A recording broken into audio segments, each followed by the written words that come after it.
in that land were made of sugar and spice and everything nice. The men wore hats, ties, or tools. The boys were made of snakes, snails, and puppy dog tails. It was a great time, the 50s. This is the story of one of many little girls in the great realm. She did not know yet about the other worlds, not even a world where her very own relatives lived. She only knew what she knew, and that little girl knew there had been a mistake. Well, she thought if little girls were not supposed to play football, well then she was a mistake of a little girl. You see, her older brother threw the football wildly and with a limp wrist. He preferred to play with the little girl's dolls. Therefore, he was made to practice throwing the football to his little sister while humming show tunes. Thus, she became a superlative receiver and fell in love with football. Oh, she was told repeatedly she would not ever truly play football. She was helping her brother play. Oh, and he delighted her by practicing more. She delighted him by keeping her dolls in the closet. He liked so much to be in the closet, where he could choose the dolls' outfits unseen. Oh, he had such big, sad eyes, brother did, and awkward posture. One day, in the bathtub, when the little girl was 5 and her brother was almost 8, she looked carefully at his body, then carefully at her own. The only difference she could see was the penis. Does penis mean football, she wondered? Being an inquisitive little person, she decided to find out. A penis, Mommy. I think I'm supposed to have one. A penis. Oh, she was very forthright. She thought this would be the obvious solution to the problem of sugar and spice and everything nice. The mommy was distraught. Oh dear, oh dear, oh dear. The mommy did not know if she should tell the father, but certainly she must. And then he was distraught and critical of her, the mommy, who so far was clearly failing. The father charged the mommy to do better, to make our daughter sugar and spice and everything nice.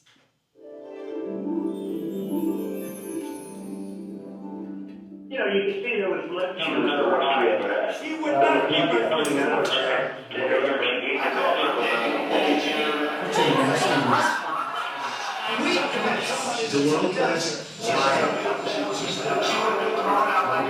in the history of politics in this nation that's been so abusive to women.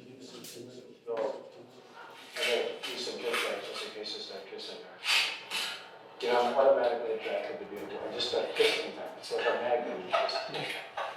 I don't even wait. And when you're a star, they let you do it. You can do anything. Whatever you want. Grab them by the breast like this. Do anything. The first time I heard that pussy grabbing thing, I felt hurt and so angry, I thought my head would explode. There are no consequences. He acts with complete impunity. Then, when so many women, white women, financially dependent on white men, I think when so many of them voted for him, I wanted to get in bed and disappear for a long minute. But before became the pussy grabber in chief, the memory started. So many of us remembering and talking about name-calling, coercion, grabbing, rape, and all manner of fighting back. All that remembering got me here with you, wanting to talk about it and needing a few laughs. So, jokes. How many drunks does it take to change a light bulb? It's 2. One to hold the light bulb and the other to drink until the room spins. And how many therapists does it take to change the light bulb? You know this, right? It's 1, but the light bulb has to really want to change. And how many feminists does it take to change a light bulb? That's not funny. The jokes are going to get dorkier. So humor me. Pussy grabbing revenge. This is difficult shit. And pussy, well, that's slippery, right? A vagina. And stereotypes about those who have them or are perceived to have them. And anyone with or without a constructed or deconstructed penis or vagina, no matter who you are, pussy means weak, cowardly, ineffectual. Grabbing, yeah, rough, unexpected touch. Well, yeah, I have done some consensual grabbing. Some people like it. I'm not going to point, you know who you are. Revenge. For what you did to me. Is that what we want? Resistance. Fighting back and saying, that's not funny. And subversion. A sissy fag, that's how he named himself, told me that camp is taking whatever is used to shame you and turning it into your superpower. Like a pussy hat. And justice. I don't know, but I want to. So, what do you call an Oscar-winning movie about a vagina? Lawrence of Arabia. You ask a lot of stupid questions. I didn't Because this guy put his hand in her mouth. He shut her off. To the woman. Yeah, it has to be so for. When confronted by creepy male behavior, I've tried to be cool, smart, and funny. Margaret Atwood said something like, men are afraid women will laugh at them.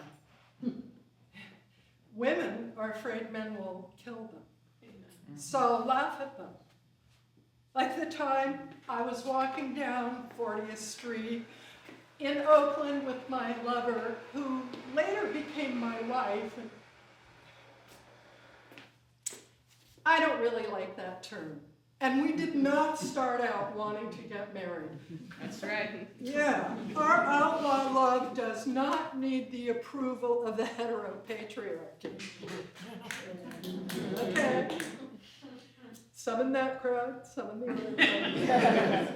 Then, Valentine's Day, San Francisco 2004 happened. Oh, but the year before that, 2003, that was the best Valentine's Day ever. Hi everyone, I'm Carrie. Welcome to the San Francisco Zoo's annual fundraising Valentine's Day Sex Lives of Animals tour. We'll be on the bus here with our driver, Pat, meandering through the zoo for about an hour, then we'll warm you up with some hot chocolate and champagne at the visitor center.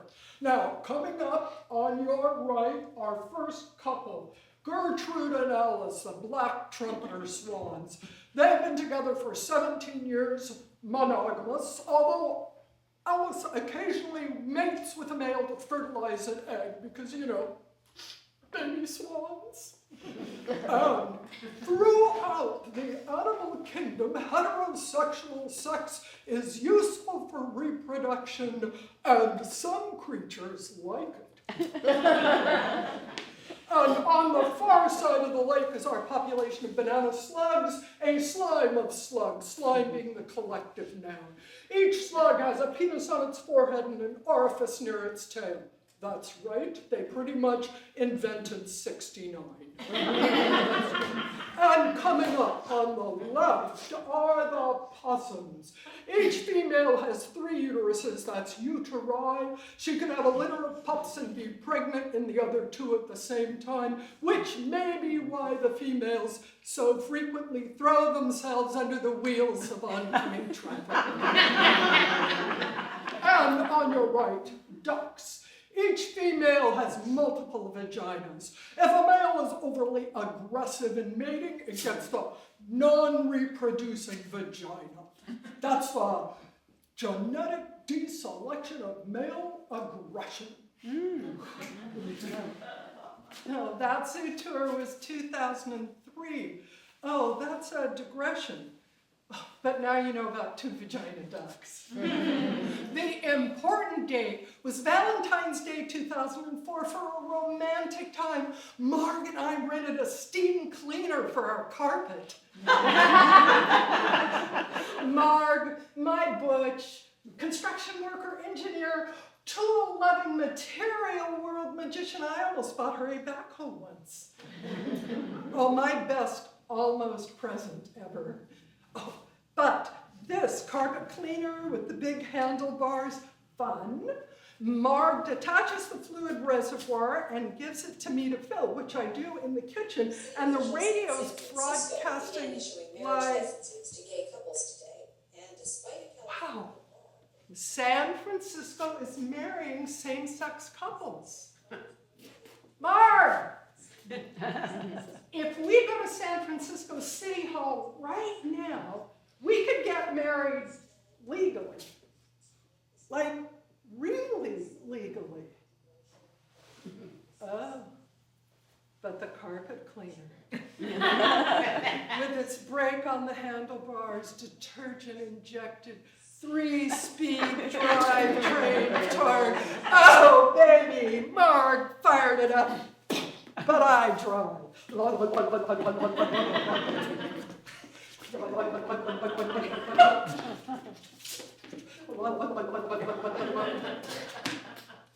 I empty the dirty water in the kitchen and the radio's still broadcasting Rush Limbaugh? Oh, he said the marriage of same-sex couples in San Francisco is the worst act of civil disobedience of his lifetime. Oh, it's one thing to clean the carpets or get married, but clean the carpets or commit civil disobedience. We got married! And for a couple of marriage skeptics, we found this ceremony curiously moving. People from all over the country sent flowers to San Francisco City Hall so every queer couple could have a bouquet. Ours read, "Congratulations from a married Christian couple in South Carolina." Yeah. Oh, but back to the beginning of the story. Back to the beginning of the story. I was walking down 40th Street with my lover, and this guy came up to us and he's like, "Dyke pussies!" Dyke pussies? We were high on love and thought between the two of us we could take him. So we laughed at him. Is that revenge by ridicule? I mean, we were lucky he didn't have a weapon. Or was that justice because we took his power away? Why do I care? It's not morality. It's practical self-interest. I want things to get better. And revenge might feel good. You hurt someone who hurt you, but then they or their friends or their family want to hurt you back. And where does it end?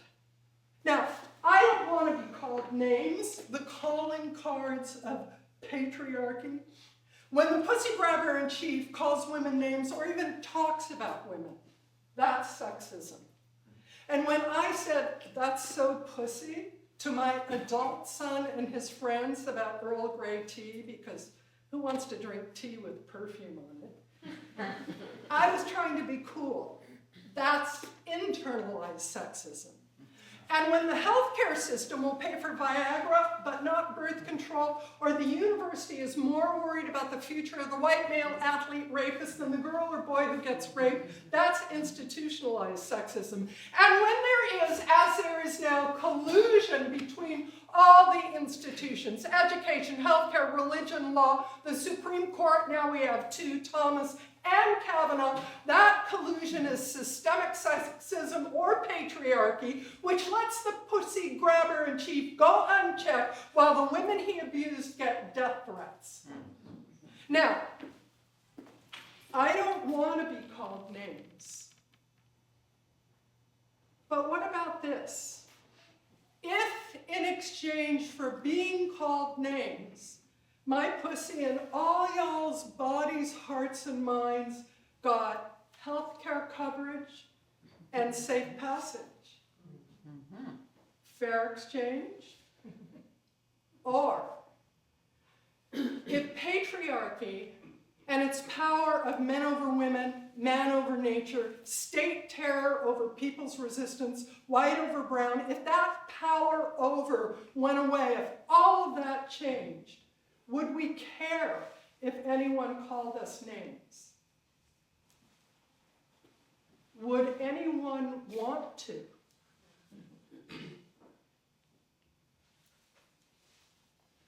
So, what is the difference between a lesbian and a dyke? Well, the dyke kickstarts her vibrator.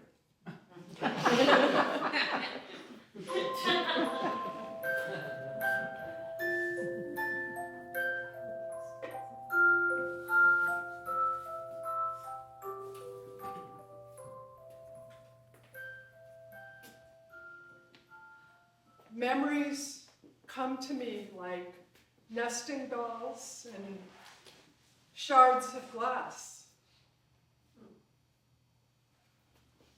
My blanket is so soft, and I still suck my thumb. My parents are in bed in their room awake, but I'm not supposed to go in, they're busy. I have to look for something. At the end of the hall is a built-in with 3 drawers.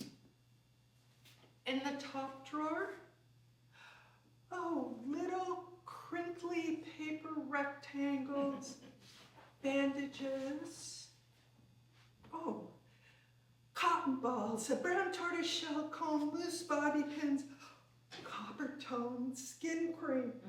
Yeah, the little girl and the dog and her white butt. Some of the bandages have red on them, and there's red smears on the bottom of the wood drawer.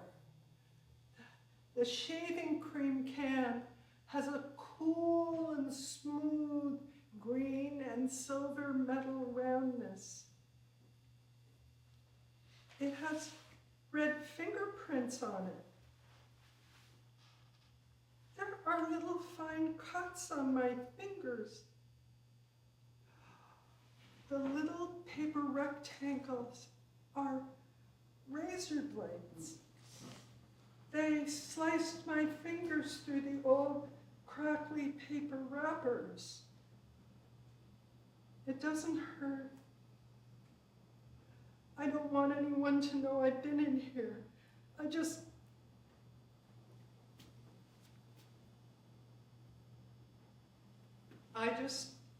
knew I shouldn't be in there. I don't remember getting in trouble. I don't remember cleaning up. I don't remember anything after that morning for a few years. It's blank. And then, 60 years later, wandering in the bright, beautiful dunes at Point Reyes, wondering about my quiet, perpetual sense of wrongness, following animal tracks in the sand, rabbit, coyote.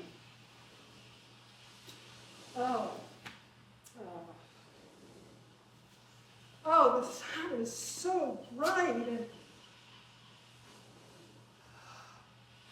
that drawer with the bloody fingerprints and the girl's white butt. I was looking for rubbers. Rubbers, because back then, I had been in the house across the street with the shades pulled down against the witness of the sidewalk and the sun. I was in the living room with the boy who lived there. He was 17. He was putting a rubber on his erect penis. And the dust motes were streaming, backlit by the bright sun coming in around the edges of the pull-down shade, and that's how I knew what they were. I don't know why I decided to look for them in my house on that Sunday morning, or what that has to do with coyote tracking rabbit.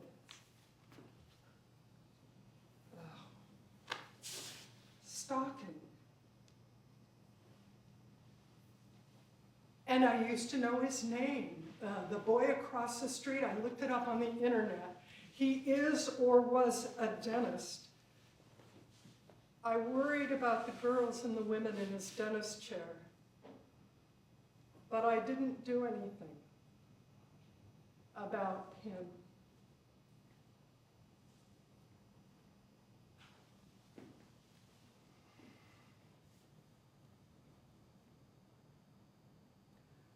So, why are bunnies so quiet when they fuck? Oh, they have cotton balls.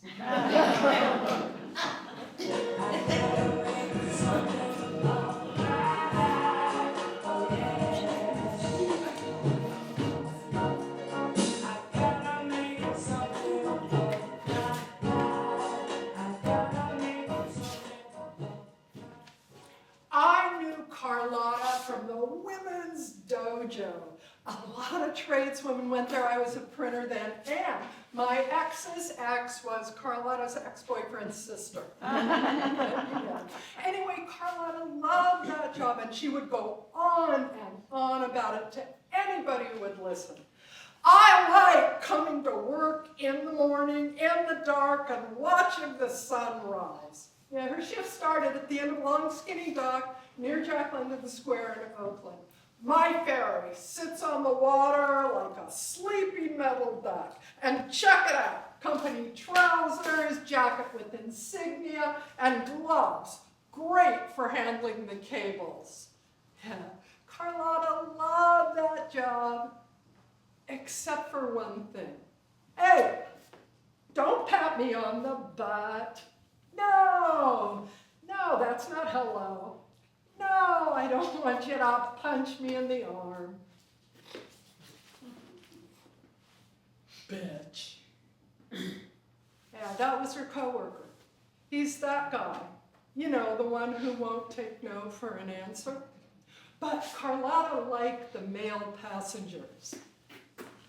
Hey, everybody. Good morning, and line up to your right. They were mostly men with briefcases who bought coffee on board made in a big commercial coffee maker. You know, back before coffee was a thing.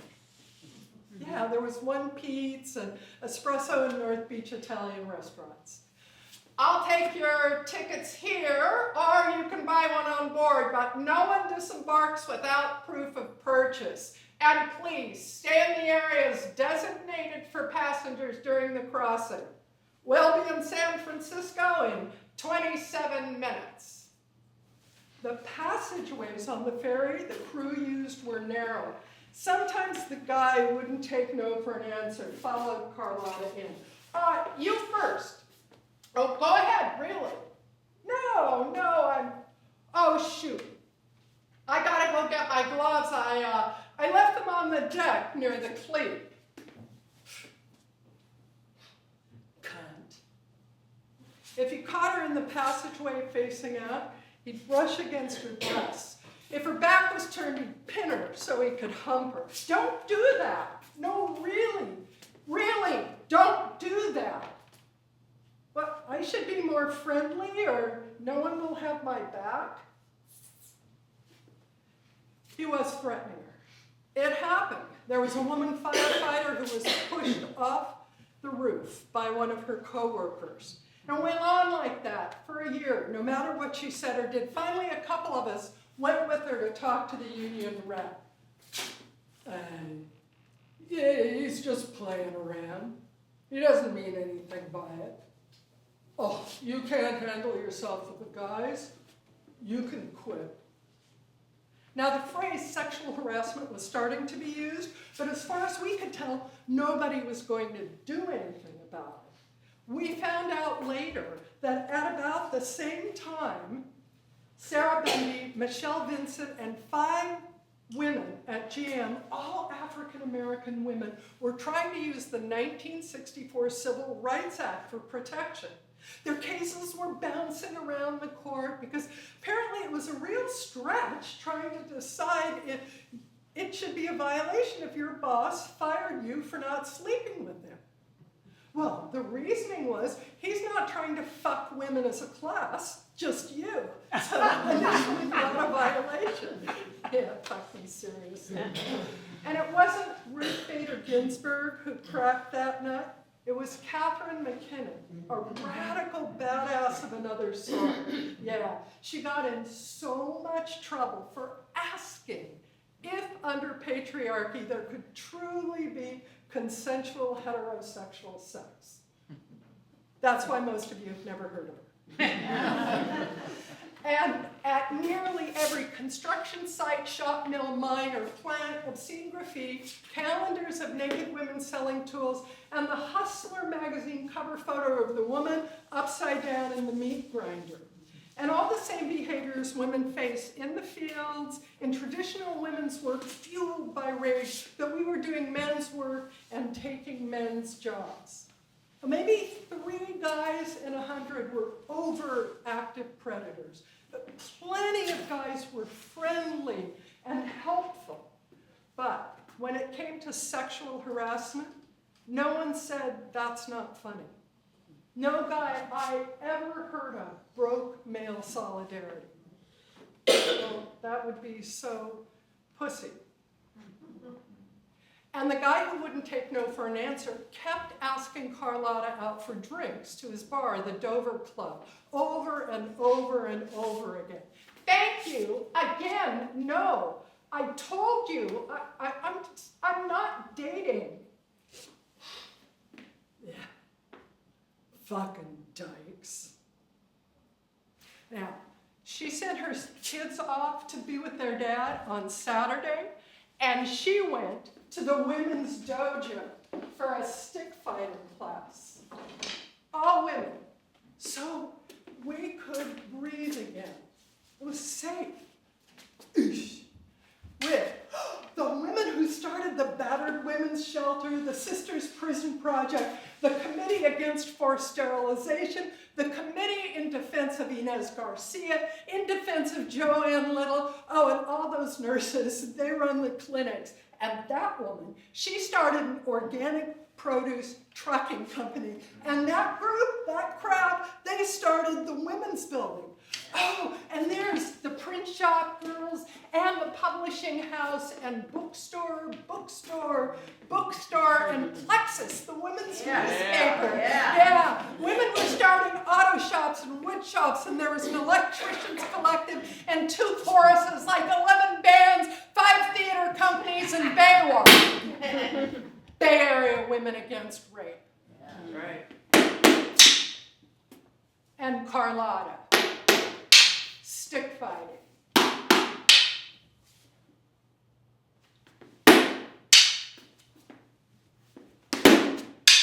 Is he threatening me? Shit on the water. I'm paranoid. Am I? I mean, he touches me and he's in my clothes and he's in my dreams and shit, but I have to work. I have to. I mean, you know, I just have to. I have to work. We made a quiet circle around her. Carlotta told us about the guy who wouldn't take no for an answer. And our stories poured out, assaults and erasures large and small. We said out loud what we want to do to these men. Be like Inez, Joanne, Yvonne, 3 women of color who killed male perpetrators, whose cases set the precedents for the use of deadly force to resist sexual assault. But instead, we go sideways, we go after each other, and we accuse each other of having too much privilege, anger, niceness. We accuse each other of not having enough class, race, sexual orientation, consciousness, or courage, pussies. Because rape culture and patriarchy are so pervasive and yet untouchable, we go after what's nearby, each other. But we love each other more than we blame each other. We are, I believe, all alike, all in our common humanity. We're circles within circles. Our eyes, our breasts, our wombs, or not breasts, not wombs. Our other-bodiedness, the thick and thin wrist and thigh. We make a plank. Susan volunteers as bait. And she finds the guy who won't take no for an answer at his bar, the Dover Club. I'll have a rusty nail. Hi. Hi, how you doing? Good. You? Oh, not bad, you know, 'cause it's after work. Yeah, definitely. Work's a fucking bitch, you know what I mean? Yeah, can't live with it, can't live without it. So, you work around here? For another few weeks. Usually I work near Golden Gate Park. You like that area? Oh, I love it. The park is so cool. Check it out sometime. There's secret places to walk and, you know, whatever. You into whatever? Isn't everybody? So, maybe you should show me some of that. They made a date. Susan went home and called 5 women, who each called 5 women, who each called 5 more women. That's called a phone tree. Yeah.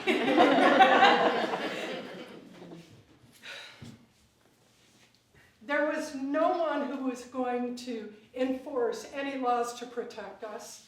No one who would stop or confront him because, well, you know, he's just playing around. He doesn't mean anything by it. It's us or nothing. So, you take all your guys on this secret walk? Oh, no, you have to be special. I'm special. You are. I heard about you. From who? Your co-worker on the ferry. Susan slipped away to watch with Carlotta as 100 tradeswomen stepped out from behind the trees. The guy who wouldn't take no for an answer was surrounded by those 100 angry women, mostly but not all dykes, all holding tools. Jane with the power drill. Never tell Carlotta a dirty joke. LaToya with the chainsaw. Never ask Carlotta out on a date. Eloisa with the welding torch. Never touch Carlotta or any woman without their consent. The woman next to Eloisa ripped a leg off a G.I. Joe doll for emphasis. That's when he pissed himself. When the circle of never was over, we made him show his ID and say his address out loud. If you ever bother Carlotta again, we will get you. Now run. Yeah, run. Yes, he's fucking running. And he never bothered Carlotta again.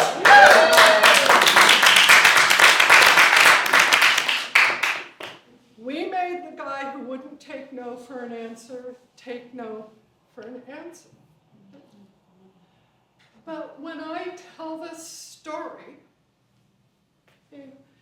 I feel sad. Is that feminist guilt? The inability to stand up for myself, ourselves, without apology, not the tiniest shred? And am I feeling into a longer arc of consideration? Wondering if the way we made him stop with threat of retaliation, could that increase his understanding of our common humanity? Is that even possible? Could he get how Carlotta felt? Or would he rape somebody on his way home, backhand his girlfriend later that night? Would that be on us? All we know is we stopped him at work. Someone said it was bullying. We said it was justice.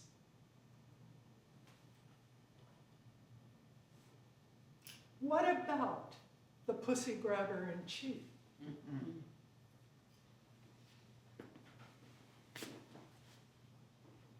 What do you call a lesbian dinosaur? A lick-a-lot-of-puss.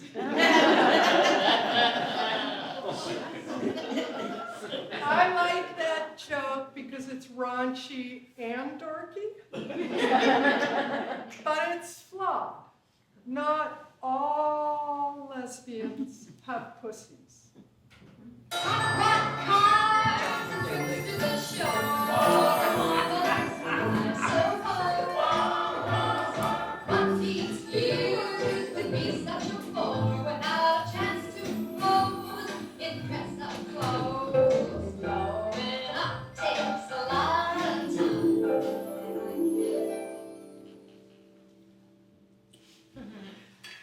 You remember that the mommy was failing to make sugar and spice sufficiently enticing and had been charged to do better.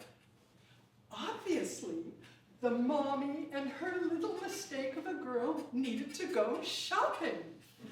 The mommy wanted everything. The little plastic stove with the dials but no heat, the refrigerator with ice cube trays but no cold, the ironing board with an iron that had no power to smooth but was just the right height for the little girl, and some oh-so fetching outfits for doll.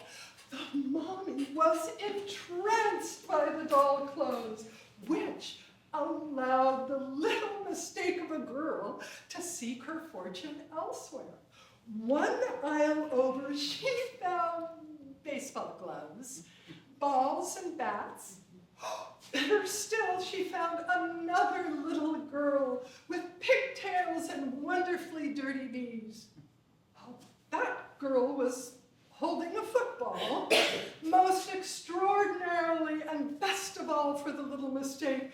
Pigtail girl gestured, go out for a pass, and hurled the ball. Oh, joy exulted the little mistake of a girl as she did indeed execute an over-the-shoulder catch. Two incandescently happy girls outside of time playing until the mommies, making light of their transgressions, drew them apart. The little mistake of a girl got a good talking to as they carried the stove, refrigerator, and iron to the car. On the way home, the mommy stopped off at another store. But because the little mistake of a girl had been bad, disrupting the store with impromptu football with a strange girl, no less, she was locked in the car. While the mommy shopped further for matching aprons with ruffles around the edges. When they arrived home, as the mommy sipped her smelly brown drink, she said, this evening we really, really must make your father happy.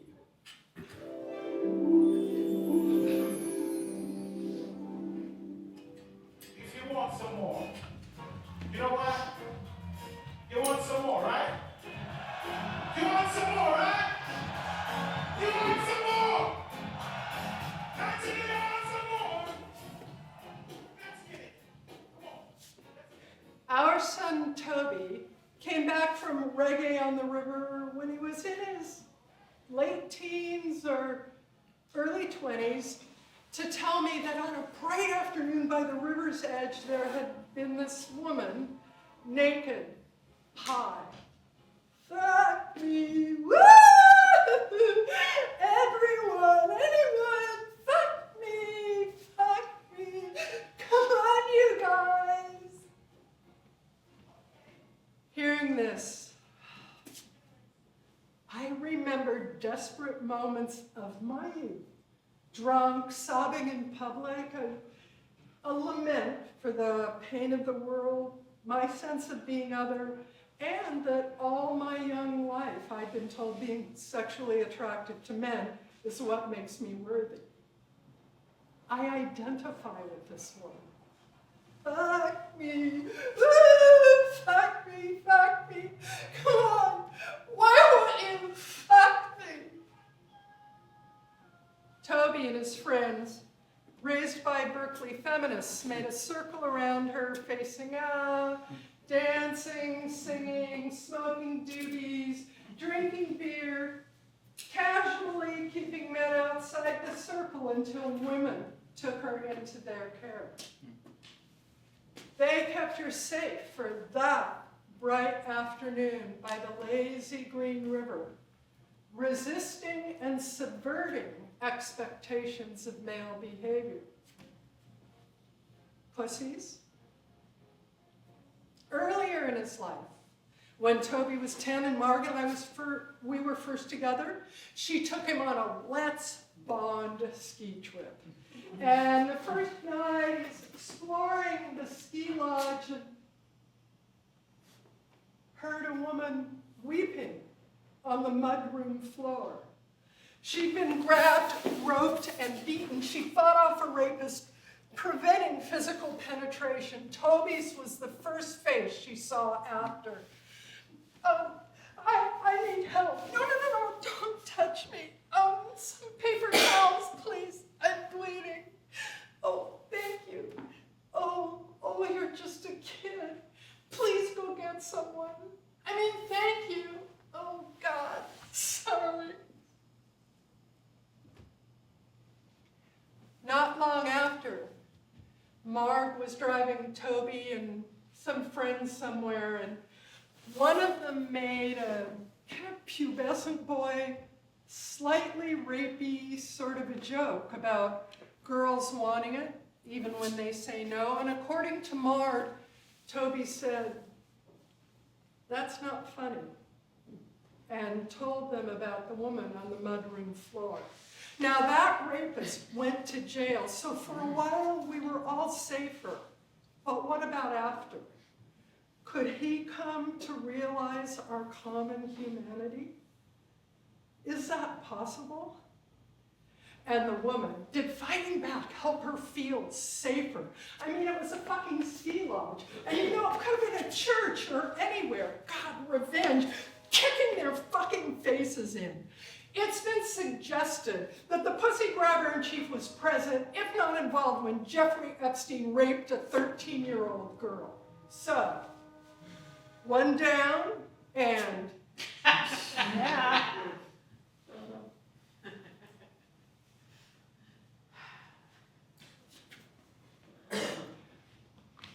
What is the definition of a slut? Well, it's someone who's having more sex than you are. When it matters, I am a dour, humorless killjoy and proud of it. You?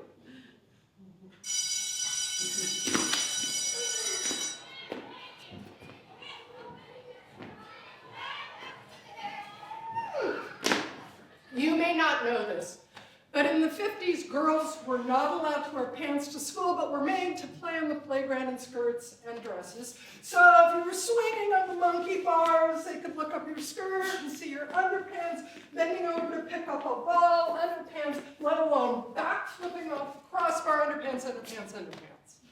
And one afternoon, after school, after backflipping off the crossbar, I went to play in the sandbox. And I made a whole world out of popsicle sticks and rocks and leaves. Oh, boys flying through the air knocked me over. Oh, and that little round boy, David, he held my shoulders down and I kicked and I yelled and I said, "Stop that, you fucker!" I did say that, you fuckers. Stop that! And then the other boy sat on my knees and pulled up my skirt and pulled down my underpants.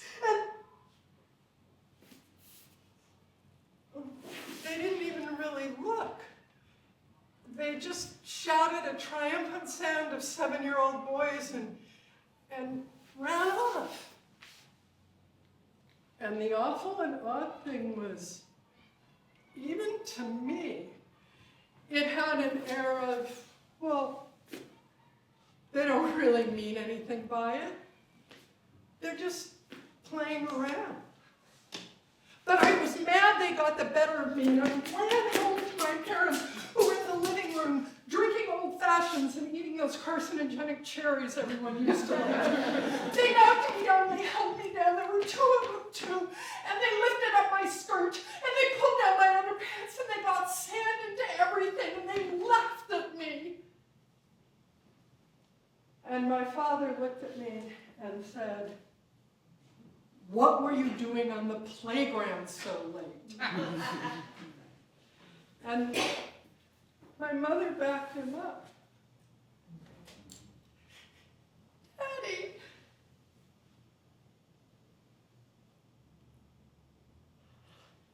It's so easy to say the perfectly wrong thing to your child with the best intentions. I have. My father's blame was a betrayal that hurt more than being knocked over, sat on, and undressed. It hurt more than the complete humiliation of pantsing. That's how we learn, not telling, not reporting. It's protection and prison. So that was the first time I was pantsed, and I didn't tell the second time. But against whom would we take revenge in this story? As the attitudes and behaviors are as pervasive and invasive as the sand in the sandbox that got into everything. I needed my parents. I needed them to tell me they'd make sure those boys never did that again. I needed their support to make those boys say sorry and to think of a way to make that up to me. That would be justice. I didn't know that when I was 7. I've been learning that over the years of resisting, subverting, pondering revenge, and longing for it, for justice. So, what did one saggy boob say to the other saggy boob? If we don't get some support soon, people will think we're nuts.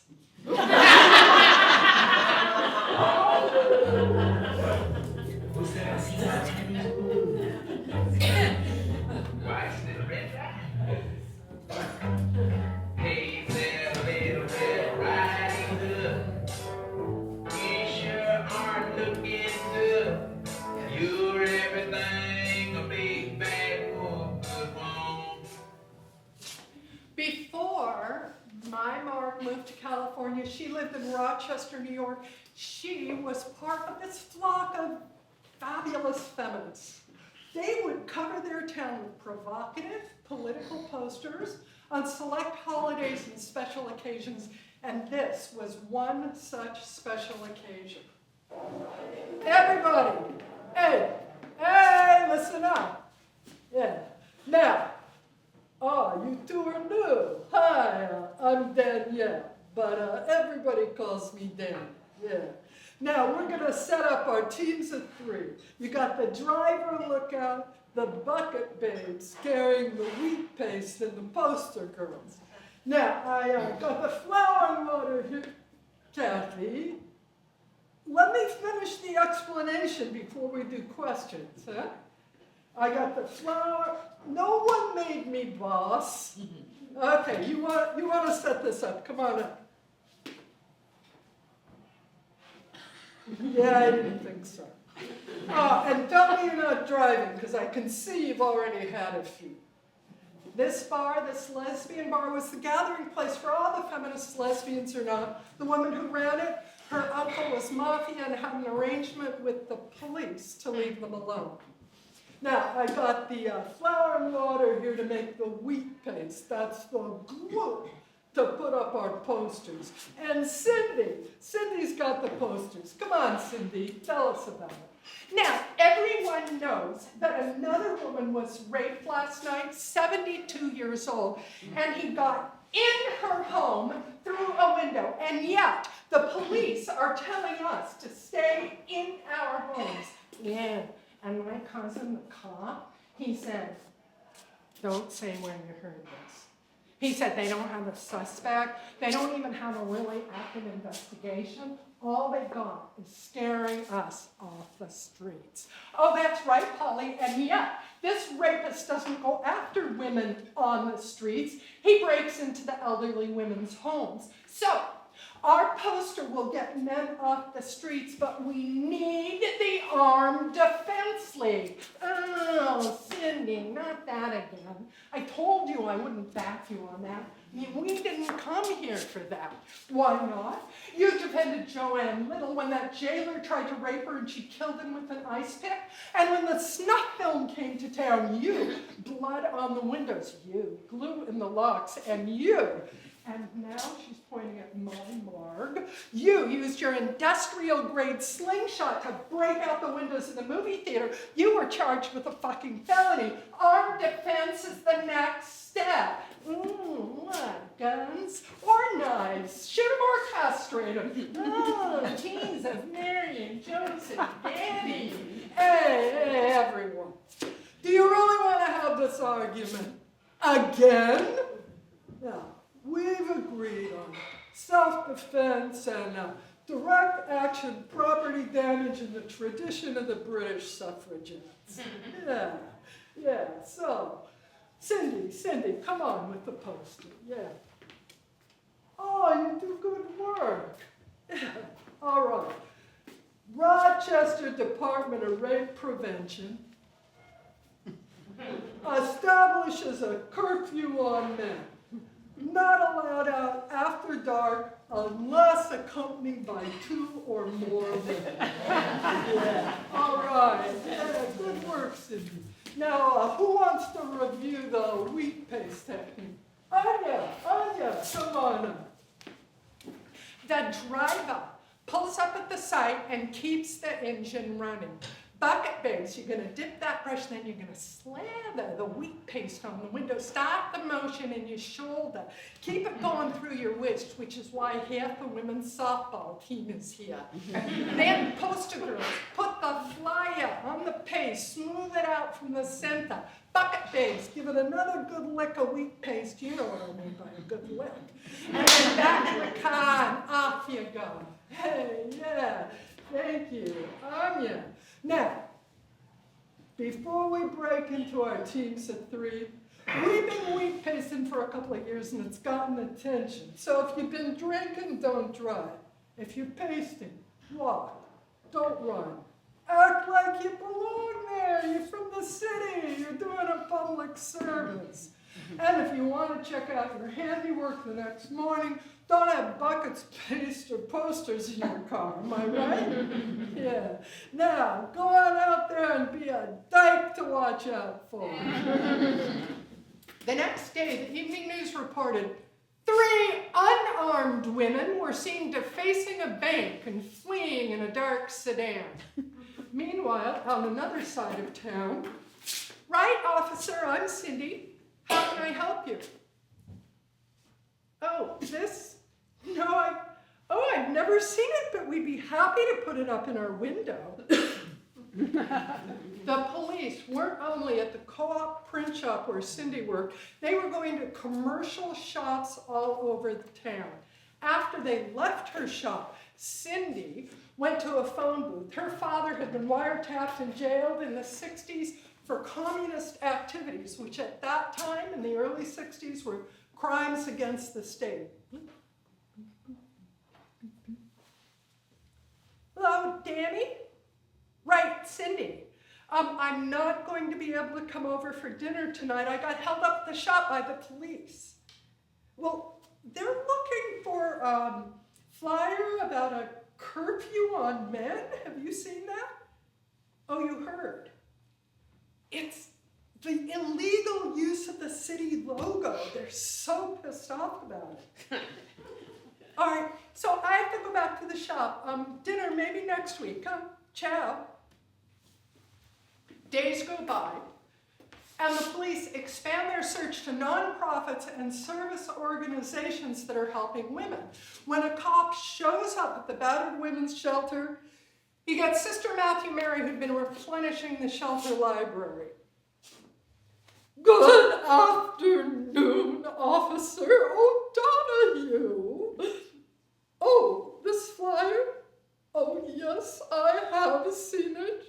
There's one up at our bank. I can't tell you how heartened we all are that Rochester has a Department of Rape Prevention. Why ever not? Why, that last woman who got raped had a tight window she couldn't close. Arthritis in her hands, you know.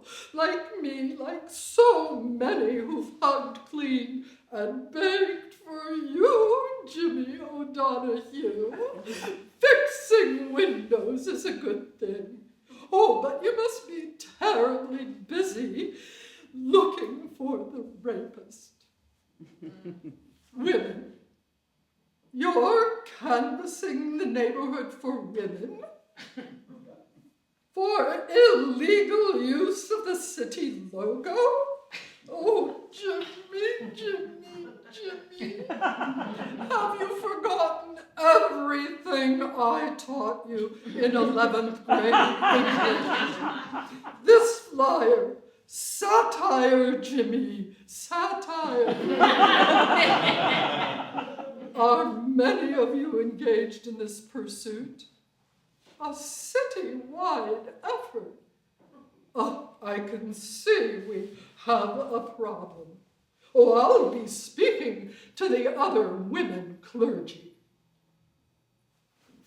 The renegade wheat pasters then hear that finally a press conference has been called about the rapes, and they go to the bar where they can all watch it on TV together. Oh, look, that's Sister Corrigan. And Sister Matthew Mary. I had her for 11th grade English. Out of a semicircle of 12 women clerics, Sister Matthew Mary steps forward. At the direction of the mayor and the police chief, city resources have been directed away from apprehending the serial rapist in our town to instead looking for women who made a satirical flyer calling for a curfew on men. We find this diversion of time and energy unconscionable. If the city fathers must arrest women in order to go back to looking for the Rochester rapist, arrest us. We did it. And remember to report unaccompanied men to 428-7129. The dog catcher.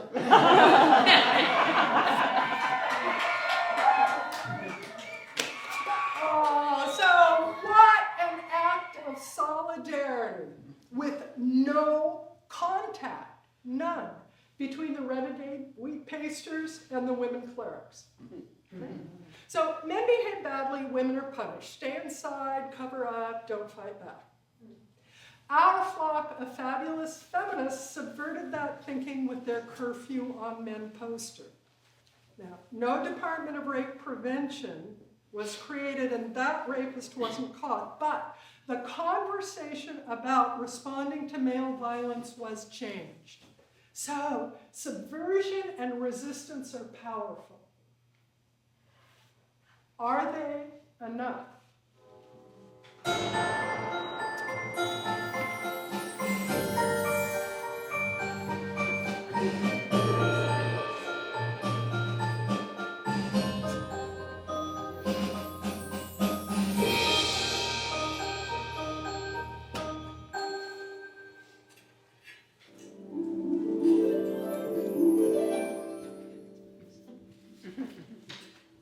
The mommy and her mistake of a little girl, you remember, had arrived home with their plastic kitchen things.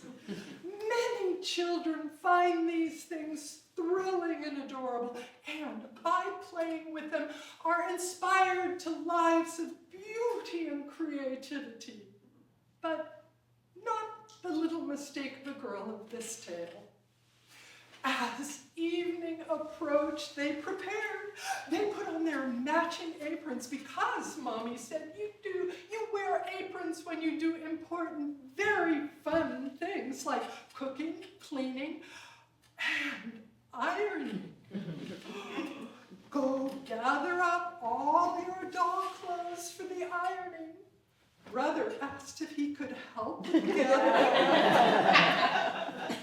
Mommy agreed, but refused him an apron.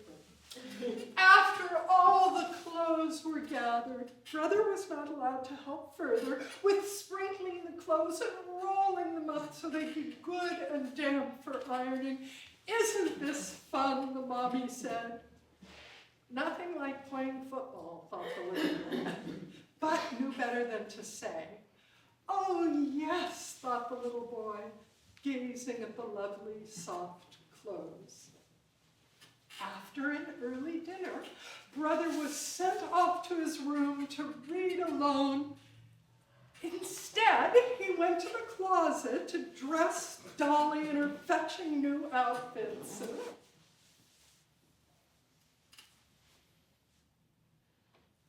Many years later, Brother of the Sad Eyes died in a closet full of ties with a needle in his arm.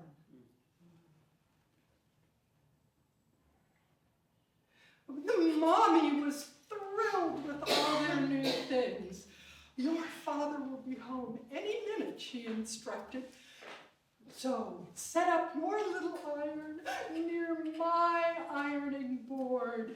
And they put on their aprons and adjusted and arranged the little stove and the little refrigerator, all this arranging requiring that their aprons be tied with big bows, their hair fluffed, and the lights adjusted just so.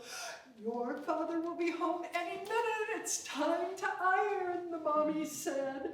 Oh, the little girl was curiously slow to move. We are ironing now, the mommy said, her voice pushing hard at the little girl who was still not ironing. The mommy looked at her watch, looked at the door. Iron, she shouted, and the door swung open. The father in the doorway, upon seeing the mommy, the little girl, the ironing boards, the matching aprons, and the little toy stove and refrigerator, all arranged and lit just so, cried, "Hooray, my girls, look at you." The mommy and the father embraced. They swung their faces to the little girl. She held their eyes as she lifted the iron, brought it down, and said, "Iron," in what could only be described as a resistant, perhaps even subversive tone of voice. She was angry and prepared to be thoroughly bad. She slammed the useless little iron on the useless little ironing board. Iron! Iron! Iron! Iron!